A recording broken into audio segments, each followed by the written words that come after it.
Last year, we marked the 10th anniversary of Xiaomi. Given the significance of this year, we saw multiple bestsellers in the same time period. Phones like the Mi 10, Mi 10 Pro, Mi 10 Ultra all got excellent reception. But you'd be hard-pressed to imagine that the Mi 10 series is still being updated even today. So let's take a look at what makes this new phone, the Mi 10s, which was released in 2021, such a bestseller. I'm Kieran, and welcome to Gizmochina. The Mi 10s box continues the simple design of the Xiaomi 11, which means that there's no charger or charging cable.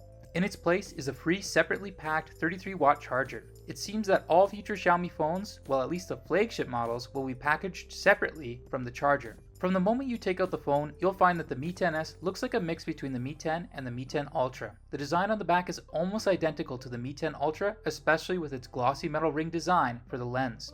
But because the lens module is not as big as the Ultra, it actually looks better. The Mi 10s comes in black, white, and blue colors. Only the blue variant comes in a frosted finish. I personally recommend the white color. The white color of the Mi 10s has a very nice texture this time. The white glass back has been processed to look like ceramic. Paired with the metallic frame in its original color, it looks and feels much more premium than the Mi 10 and Mi 10 Ultra. It has a classic and pure feel. Furthermore, the white color model doesn't get fingerprint stains easily. The only downside to this color is that it might be harder to buy. While the back is very similar to the Mi 10 Ultra, the front is arguably identical to the Mi 10 6.67-inch Full HD plus 90Hz curved display. It also features 180Hz touch sampling rate and Corning's 5th generation Gorilla Glass protection. So no real change from the screen on the Mi 10. Well, it's true that in 2021 it's a bit behind in terms of parameters on paper and doesn't even have 120Hz refresh rate, but it's not a bad screen. At least it's flexible and has much better transparency than some of the flat screens in the market. And 90Hz also helps it to be very power efficient. All in all, it's a pretty decent screen. The SoC of the Mi 10s has been given the usual upgrade with Snapdragon 870, a chip we're all familiar with. In Antutu, it scores 648,445, in 3D Benchmark 4,206, in Geekbench 5 single core test around 1,021, and in multi-core test 3,402. The results are closer to other Snapdragon 870 powered phones. One area where the Mi 10s surprised us the most was gaming. PUBG gaming was very smooth and with a consistent frame rate of around 89 FPS. The frame rate graph was like a straight line, which is very impressive. Clearly, such a high frame rate isn't an issue for the Snapdragon 870. Then we played Genshin Impact at the highest quality setting. The magic happens once again, with an average frame rate of 56 FPS, which is higher than many Snapdragon 888 phones. We got 30 minutes of gameplay without a downgrade in the frame rate. When playing Bright Ridge, we got an average FPS of 49 FPS. Although the average frame rate is slightly lower than what we got on the Snapdragon 888 phones, it is still a very good gaming experience.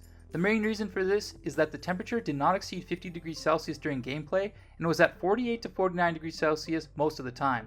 And thanks to the design of the motherboard, the area that heats up the most is below the lens. You won't touch the heated area with your hands while playing games. This is also a very good point for comfortable gaming experience. Although the camera module is shaped like the Mi 10 Ultra, it still uses the same camera sensor as the Mi 10. The main camera is a 108 megapixel HMX sensor. The ultra-wide camera is 13 megapixel. There is also a depth of field sensor and a macro lens. Honestly, I was curious if the Mi 11's camera algorithm would be put into the Mi 10s. After all, they share the same main camera.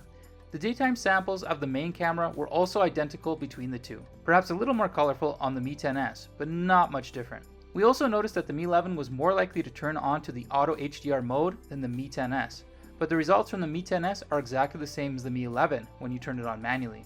The color style at night is the same as during the day. It's almost the same as the Mi 11, except that the highlights are not as well suppressed in the auto mode. With night mode on, the highlights are also suppressed, and the difference with the Mi 11 is even smaller. The ultra-wide angle lens is the same as the main camera in daylight. You can look at the photos to get an idea of the quality.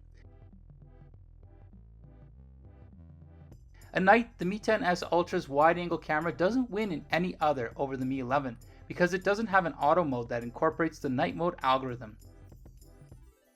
But with night mode manually turned on, the Mi 10s is on par with the Mi 11 again, so we know that the algorithm of the Mi 10s is a neutered version of the Mi 11. But considering the price is different, we can understand that. It's still a very good phone for photos at this price point. Here are a few more macro shots. They are not as good as the Mi 11's, but it does produce some good quality macro shots. The Mi 11's Harman Kardon tuning has been put into the Mi 10s. The Mi 10s's symmetrical speakers were already very impressive, but this time they've gone straight to the top of the DxO audio. Without further ado, hear it for yourself.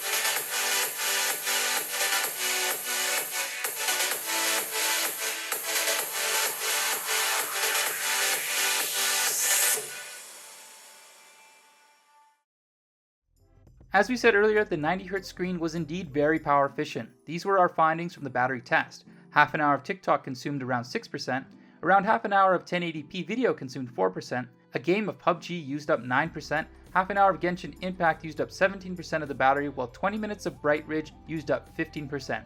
These results make it one of the best performing phones we've tested recently. Charging speed has also been increased from 30 watts on the Mi 10 to 33 watts. The phone charged to 20% in 10 minutes, 57% in half an hour, and 56 minutes to 100%. This is at par with the K40 and more than enough for daily use. After this review, you might have an idea where the Mi 10s is placed in the Xiaomi flagship lineup. Instead of calling it the Mi 10 Ultra's downgraded version, we prefer to call it an upgraded version of the Mi 10. Its biggest highlight is perhaps the symmetrical dual speakers, but I think the best part about this phone is that it still has a great cooling system at this price. It also allows the Mi 10s to unleash its performance without overheating. It's definitely one of the coolest non-gaming phones we've tested this year. If you like to play games and don't want to buy a gaming phone, then this is the one for you to go for. So that's it for our Mi 10s review. We hope you enjoyed watching this video. I'm Kieran from Gizmochina, and we'll see you next time.